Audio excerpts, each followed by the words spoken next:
तो फिल्म की शुरुआत होती है हमारे मुख्य किरदार से, जो दिन में कुछ आम सी नौकरियां करता है और शाम को यूट्यूब पर वीडियो बनाता है और ऑनलाइन ब्लॉग लिखता है। अपने वीडियो और ब्लॉग में वो स्टॉक मार्केट के बारे में कहता है कि एक कंपनी जिसका नाम है गेम स्टॉप, जो अभी बहुत मुश्किल दौर से गुजर रही है, उसके शेयर बढ़ने वाले हैं। गेम स्टॉप मूल रूप से कंप्यूटर पार्ट्स और गेम्स बेचने वाली कंपनी थी। उनके लगभग हर शहर और मॉल में शाखाएं थीं, लेकिन जैसे जैसे लोग ऑनलाइन ऑर्डर करने लगे, गेम स्टॉप की वैल्यू और शेयर दोनों गिरने लगे। माली एक्सपर्ट्स भी मानते थे कि गेम स्टॉप जल्द ही गिरने वाला है, इसलिए उन्होंने गेम स्टॉप के शेयर शॉर्ट करना शुरू कर दिए। इसका मतलब है कि बड़े निवेशकों ने शेयर धारकों से शेयर उधार लिए और उन्हें बेच दिया। जब बहुत सारे शेयर बिकने की वजह से उनकी कीमत गिर गई, तो उन्होंने वही शेयर कम कीमत पर वापस शेयर धारकों को लौटाए। महंगे दाम पर बेचकर सस्ते दाम पर खरीद कर ये लोग फायदा कमाते हैं। जो कंपनी पहले से ही खराब हालत में होती है, उसे और नीचे गिरा दिया जाता है। उदाहरण के लिए यह कंपनी दिवालिया हो जाती है, जिससे दूसरी कंपनी को उसकी जगह उभरने का मौका मिल जाता है। इस पूरे प्रोसेस को शेयर शॉर्ट करना कहते हैं। अब बड़े निवेशक भी गेम स्टॉप के साथ यही करने की सोच रहे थे, क्योंकि उसके स्टॉक की कीमत गिर रही थी। उन्होंने शेयर उधार लेकर बेचने शुरू कर दिए, लेकिन कीट अभी भी भरोसा रखता था कि शेयर की कीमत बढ़ेगी, क्योंकि उसने गेम स्टॉप की लीडरशिप में बड़े बदलाव देखे थे। एक बहुत अमीर व्यापारी ने गेम स्टॉप के बड़े हिस्से की हिस्सेदारी खरीद ली थी, जिससे गेम स्टॉप को भारी मुनाफा होने की उम्मीद थी। वो इन बदलावों से पूरी तरह वाकिफ था, इसलिए वो अपने दर्शकों से कहता है कि गेम स्टॉप उतना खराब नहीं है जितना लोग सोचते हैं। लोग इसकी असली कीमत नहीं जानते। वो अपने दर्शकों को ये भी बताता है कि उसे यकीन है कि जो बड़े निवेशक गेम स्टॉप के शेयर शॉर्ट कर रहे हैं, उन्हें भारी नुकसान होगा, क्योंकि जैसे ही गेम स्टॉप के शेयरों की कीमत बढ़ेगी, सारे शेयर होल्डर्स पर असर पड़ेगा और बड़े नुकसान होंगे। इस बात को समझते हुए कीट ने अपनी और अपनी पत्नी की सारी जमा पूंजी गेम स्टॉप के शेयर खरीदने में लगा दी। उसने गेम स्टॉप के ऑप्शंस भी खरीदे थे, जो काफी जोखिम भरे थे, क्योंकि हारे तो उसकी पूरी जिंदगी की बचत चली जाती, लेकिन अगर मुनाफा होता तो लाखों में होता। वो अपनी निवेश की जानकारी, रोजाना के एनालिसिस और जो चार्ट्स वो रोज देखता था, वो अपने ब्लॉग्स और लाइव स्ट्रीम्स पर शेयर करता था। उसने पहला स्क्रीनशॉट शेयर किया, जिसमें दिखाया कि उसने गेम स्टॉप में $53,000 से ज्यादा निवेश किया था। उसकी पत्नी थोड़ी परेशान थी, क्योंकि उसे डर था कि कीट अपनी सारी बचत एक डूबती कंपनी में लगा रहा है, जिससे उनकी हालत खराब हो सकती है। इसके बावजूद वह कीट का साथ देता है। हमें पता चलता है कि कीट का छोटा भाई, जो भी आर्थिक रूप से ठीक हालत में नहीं था और यूट्यूब पर थोड़ा बहुत ब्लॉगिंग करता था, कीट के कहने पर गेम स्टॉक्स में निवेश करता है ताकि अपनी स्थिति सुधार सके। फिर सीन कट होता है एक बहुत अमीर आदमी गैब ब्रॉडकिन पर। गैब के पास एक बड़ी निवेश कंपनी है। वह अमीर लोगों से पैसा लेता है, उसे अलग अलग बिजनेस में लगाता है और मुनाफा उन्हें वापस करता है। गैब की कंपनी ने गेम स्टॉप को सबसे ज्यादा शॉर्ट किया था, क्योंकि कीट के उलट वह पूरी तरह यकीन रखता था कि गेम स्टॉप ध्वस्त हो जाएगा। जब उसे पता चलता है कि कीट जैसे किसी ने गेम स्टॉप में इतना बड़ा निवेश किया है, तो वह कीट को बेवकूफ समझता है। फिर हमें गैप्स दिखाया जाता है, एक और बहुत अमीर आदमी जिसके पास एक मार्केटिंग कंपनी है और जो हैज फंडिंग करता है, बिल्कुल गैप्स की तरह। उसके बाद हमें स्टीवन दिखाया जाता है, सबसे बड़ा मार्केट मावेरिक। वह लगभग 72% मार्केट पर कंट्रोल रखता है और मानता है कि मार्केट उसकी मर्जी से चलता है। हालांकि कहा जाता है कि उस वक्त कोविड महामारी फैली हुई थी और हर कोई आर्थिक संकट से जूझ रहा था। इस दौरान ये तीनों बिजनेस खूब मुनाफा कमा रहे थे। मेगा मल्टी मिलियनियर्स की दूसरी तरफ हमें छोटे निवेशक भी दिखाए गए हैं। सबसे पहले हम एक नर्स से मिलते हैं, जो अकेली माँ है। कोविड के दौरान उसकी नौकरी तो चली गई नहीं, लेकिन वो काम करती रहती है, जो बस उसके परिवार का गुजारा चलाता है। उन्हें अपना होम लोन चुकाना होता है, लेकिन फिर भी उन्हें कोई रास्ता नजर नहीं आता। अगर उन्होंने होम लोन नहीं चुकाया तो उनका घर छिन जाएगा। अब क्योंकि उसे भी पैसे की जरूरत थी और उसने कीट के वीडियो देखे थे, तो उसने सोचा कि ये एक अच्छा मौका है कि कीट को फॉलो करो, पैसे कमाओ और उसका कर्ज चुकाओ। कीट की मिसाल को देखकर उसने भी गेम स्टॉप में निवेश किया। फिर हमें एक और गेम स्टॉप के कर्मचारी को दिखाया गया। वो गेम स्टॉप की दुकान में काम करता है, लेकिन क्योंकि ज्यादा ग्राहक नहीं आते और उसकी सेल्स भी कम होती हैं, उसे अपने बॉस से काफी आलोचना सहनी पड़ती है। वो इस नौकरी से छुटकारा पाना चाहता है, लेकिन तब तक छोड़ नहीं सकता जब तक उसके पास थोड़े पैसे जमा न हो जाएं। उसे शेयर बाजार की भी अच्छी समझ है। जब वो देखता है कि गेम स्टॉप की मालिकाना हक में बदलाव आ रहा है और चीजें बदल रही हैं, तो वो भी कीट को फॉलो करने लगा और कीट के शेयर किए गए एनालिसिस का फायदा उठाकर गेम स्टॉप में निवेश किया। उसे सिर्फ पैसे कमाने का मन नहीं था, बल्कि वो बड़े मार्केट प्लेयर्स द्वारा बनाए गए सिस्टम से भी लड़ना चाहता था। ये बड़े खिलाड़ी शेयरों को शॉर्ट करके उनके दाम जानबूझकर गिराते थे। ये बड़े खिलाड़ी मुनाफा कमाते थे, लेकिन छोटे और गरीब निवेशक बर्बाद हो जाते थे। एक और सीन में हमें दो छात्र दिखाए गए हैं, जो रूममेट हैं और दोनों के ऊपर स्टूडेंट लोन है। वे भी अपना स्टूडेंट लोन चुकाना चाहते थे और उन्हें कीट का वीडियो मिला। वे भी मानते थे कि यही तरीका है अपने कर्ज चुकाने का, इसलिए दोनों ने गेम स्टॉप में निवेश किया। ये लोग रॉबिनहुड नाम की एक ऐप का इस्तेमाल कर रहे थे अपने पैसे गेम स्टॉप के शेयरों में लगाने के लिए। रॉबिनहुड बिल्कुल भी जटिल नहीं था और सिर्फ लोगों की असली निवेश राशि से एक छोटा सा प्रॉफिट फीस काटता था, क्योंकि कोई और कटौती नहीं होती थी। लोग रॉबिनहुड इस्तेमाल करना ज्यादा पसंद करते थे। हमें रॉबिनहुड के सह संस्थापकों से भी एक इंटरव्यू मिला। जब हर कोई पूछता था कि उनकी ऐप इतनी सफल क्यों हुई, तो वे यही वजह बताते थे। इंटरव्यूअर ये बिजनेस मॉडल सुनकर वो हैरान हो जाता है और पूछता है कि क्या कोई और उनकी कंपनी को फंड करता है। एक सह संस्थापक कैन की कंपनी का जिक्र करता है, लेकिन दूसरा सह संस्थापक उसे रोकते हुए कहता है, हम अपनी कंपनी खुद चलाते हैं। फिर हमें कुछ लोग दिखाए जाते हैं जिन्होंने कीट के विश्लेषण पर भरोसा करके गेमस्टॉप में निवेश किया था। हर एक की जिंदगी पूरी तरह अलग थी, लेकिन अब वे कीट के विश्लेषण की वजह से जुड़ गए थे। अगर कीट हार जाता तो जिन लोगों ने उस पर भरोसा किया था वे सब हार जाते। ईथ रोजाना अपने विश्लेषण और अपडेट साझा करता था। हम देखते हैं कि कई लोग एक वेबसाइट से जुड़े हुए हैं जहां लोग आमतौर पर पैसे पैसे की बातें करते हैं, लेकिन मजाक के अंदाज में गीत ध्यान देता है कि वहां मौजूद ज्यादातर लोग अभी भी 2008 की एक घटना से बहुत गुस्से में हैं। उस वक्त बैंक और बड़े निवेशकों ने मार्केट को गिरा दिया था। उन्हें तो बचा लिया गया, पर छोटे लोगों को भारी नुकसान उठाना पड़ा। कीट लोगों के मन को समझता है और पता चलता है कि वे मानते हैं कि पूरा सिस्टम और मार्केट बड़े खिलाड़ियों की मर्जी से चलता है। बहुत सारे लोग ऐसा सोचते हैं। जो लोग गेमस्टॉप में निवेश कर चुके थे और कीट पर भरोसा करते थे, उनका इरादा सिस्टम से बदला लेने का था। सबको पता था कि बड़े निवेशकों ने गेमस्टॉप के शेयर शॉर्ट किए हुए हैं, इसलिए सबने गेमस्टॉप के शेयर खरीदना शुरू कर दिया ताकि उन शॉर्ट करने वालों को भारी नुकसान हो। जिन लोगों की ये बातचीत होती थी वो लोग WSP कम्युनिटी में थे और कुछ महीनों बाद WSP कम्युनिटी में भारी हंगामा मच गया। पता चला कि गेमस्टॉप के शेयर वाकई में बढ़ने लगे हैं। कीट की रोजाना की पोस्ट्स काम कर गया था, जिससे लोग उस पर यकीन करने लगे और गेमस्टॉप में पैसा लगाने लगे। शुरू में गेमस्टॉप की कीमत धीरे धीरे बढ़ रही थी, लेकिन कभी कभी गेमस्टॉप की कीमत अचानक तेजी से बढ़ जाती है। जो शेयर कभी $1 या $2 का था वो अचानक $50 तक पहुंच जाता है। बड़े निवेशक जैसे जी, जिन्होंने उस स्टॉक को शॉर्ट किया था, कार्रवाई करने से पहले ही देखते हैं कि अगले ही दिन वही स्टॉक $100 तक पहुंच चुका है। इसी तरह से दिखाया जाता है कि जिसने भी $50,300 निवेश किए वो अपना पैसा पहले ही खो चुका है। वह अभी शुरुआत कर रहा था और जल्दी ही ये करोड़ों में बदल गया। वह रोजाना अपने वीडियो और ब्लॉग में अपने अकाउंट के स्क्रीनशॉट शेयर करता है, बिल्कुल पहले की तरह। WBS कम्युनिटी के सभी लोग उसकी प्रगति देखकर हैरान हैं और इससे और भी लोगों को गेमिंग स्टॉक्स में निवेश करने की प्रेरणा मिलती है। अब वह WBS में एक हीरो बन चुका है और सभी उसे गुरु या शिक्षक की तरह मानते हैं। हमें फिर से वही लोग दिखाए जाते हैं जिन्हें हमने पहले मूवी में देखा था। नर्स, 2 छात्र और वो लड़का जो गेमस्टॉप में काम करता है। उनकी निवेश भले ही छोटी हो, अब इतनी बढ़ गई है कि जहां वे अपनी कर्ज चुकता कर सकें। वो लड़का जो गेमस्टॉप में भी काम करता है, उसे उम्मीद दिखती है कि वह अपनी बोरिंग नौकरी छोड़कर कुछ अच्छा करेगा। जब गाय को इसकी संभावना पता चलती है तो भी वह कोई प्रतिक्रिया नहीं देता, इसे केवल अस्थायी बाजार की खुशी समझकर नजरअंदाज कर देता है। कहता है कि गेमस्टॉप जल्दी ही फिर गिर जाएगा, इसलिए वह फिर से स्टॉक को शॉर्ट करने लगता है। लेकिन अफसोस, स्टॉक गिरने की बजाय उसकी कीमत बढ़ने लगती है। कुछ ही समय में स्टॉक $100 से बढ़कर $200, यहाँ तक कि $400 तक पहुंच जाता है। इस वक्त गैप समझ जाता है कि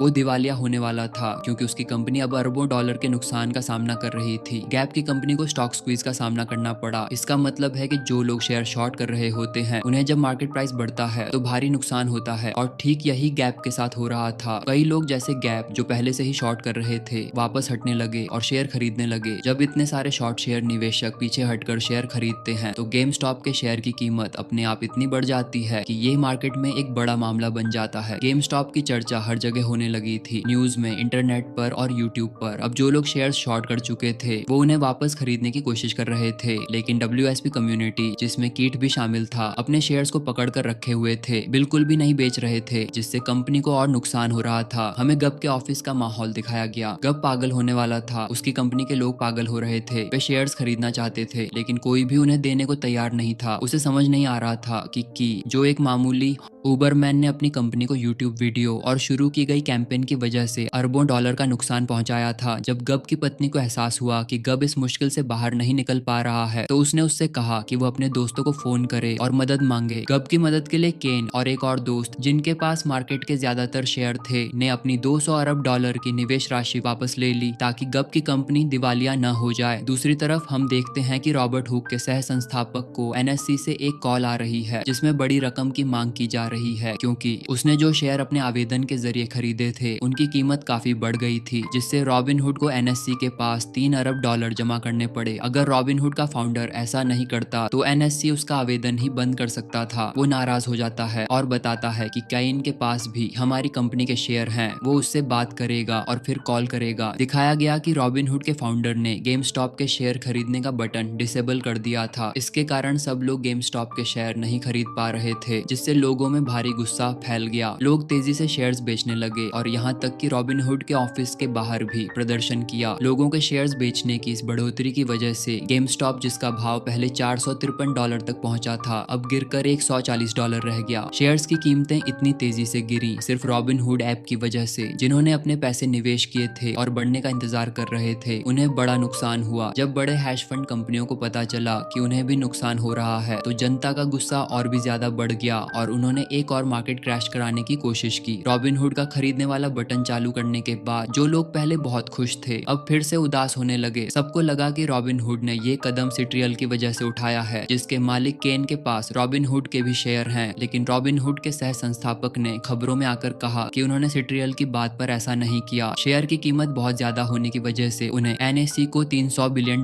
देने पड़े और कंपनी के पास इतना पैसा नहीं था, इसलिए रॉबिनहुड को ये कदम उठाना पड़ा। कुछ लोग उनकी बात मान गए, लेकिन छोटे निवेशकों को उस पर भरोसा नहीं हुआ। सबको ऐसा लगा कि उन्हें धोखा दिया गया है, कि जो रॉबिनहुड खुद को फ्री मार्केट कहता था वही लोगों को लूटने लगा है। इसके चलते रॉबिनहुड का बहिष्कार हो गया, जिससे उसे भारी नुकसान उठाना पड़ा। इन सब के बीच हम देखते हैं कि किट लंबे समय तक पूरी तरह चुप रहे। उन्होंने कोई अपडेट नहीं दिया, न किसी पर दोष डाला, न अपनी कोई राय जाहिर की। बहुत बाद में उन्होंने अपने ब्लॉग पर एक पोस्ट लिखी और यूट्यूब पर एक वीडियो डाला, जिसमें बताया कि जैसे ही गेम स्टॉप के शेयर वो गिर गया, क्योंकि उसे अभी भी यकीन था कि गेम स्टॉप की कीमत बढ़ेगी। WSP में फिर से कीट की चर्चा शुरू हो गई और लोग उसे और भी ज्यादा फॉलो करने लगे, क्योंकि उसके काम से लोगों का उस पर भरोसा और बढ़ गया। लोगों को समझ में आया कि कीट मार्केट के नियमों को नहीं मानता। नुकसान होने के बावजूद अपने शेयर नहीं बेचने से उसने छोटे निवेशकों समेत सबका ख्याल रखा। कीथ निवेश बाजार का हीरो बन गया। कीथ को यह अंदाजा भी नहीं था कि उसका पोस्ट इस मुद्दे को इतना बड़ा बना देगा। गेम स्टॉप के शेयर फिर से बढ़ने लगती है और कई लोग नुकसान उठाते हैं। मामला इतना गंभीर हो जाता है कि कोर्ट तक पहुंच जाता है। एक कमेटी बनाई जाती है जिसमें जज और फाइनेंशियल एक्सपर्ट्स होते हैं, ताकि गेम स्टॉप की मूल बातें जांची जा सकें। कीथ, जो रॉबिनहुड के को फाउंडर हैं, उन्हें भी इस कमेटी में बुलाया जाता है, साथ में गाय और केन भी। पूरी मीटिंग टीवी पर लाइव दिखाई जाती है। हम देखते हैं कि कीथ अपने बेसमेंट से ऑनलाइन हिस्सा ले रहे हैं। जांच टीम उनसे कई सवाल पूछती है। वे बिना घबराए जवाब देते हैं और कहते हैं कि उन्होंने कुछ गलत नहीं किया।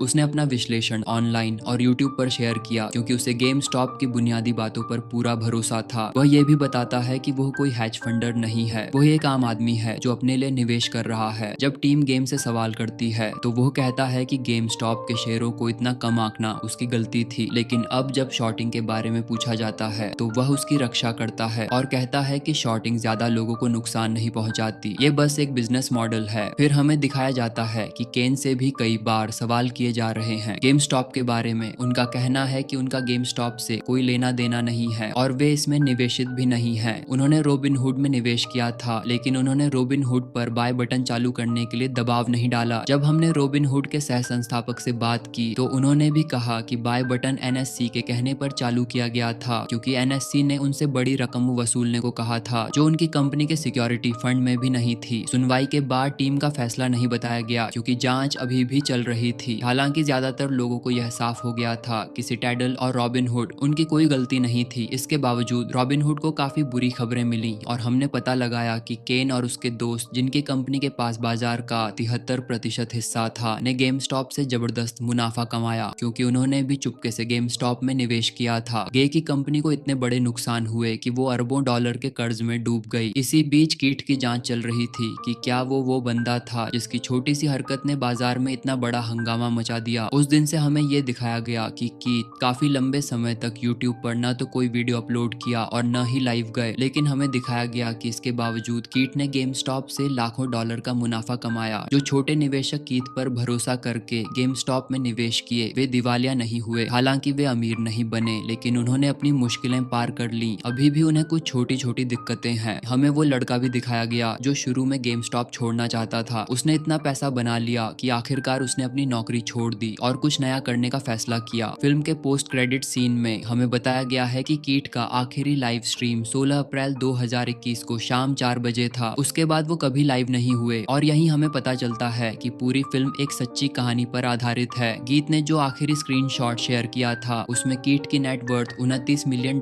दिख रही थी। हालांकि उन्होंने इस अभियान में हिस्सा लेना बंद कर दिया है, लेकिन उनकी पहल अभी भी चल रही है और लोग अभी भी उनके निवेश के तरीके फॉलो करते हैं। लोग पहले ही सक्रिय रूप से ये पता लगाने में लगे हैं कि हैश फंड्स कौन कौन सी कंपनियों को शॉर्ट करने की कोशिश कर रहे हैं। WSP कम्युनिटी के सदस्य मिलकर उन स्टॉक्स में निवेश करते हैं। छोटे निवेशकों को हैश फंड से नुकसान पहुंचने से बचाने के लिए फिल्म का अंत इसी बात के साथ होता है।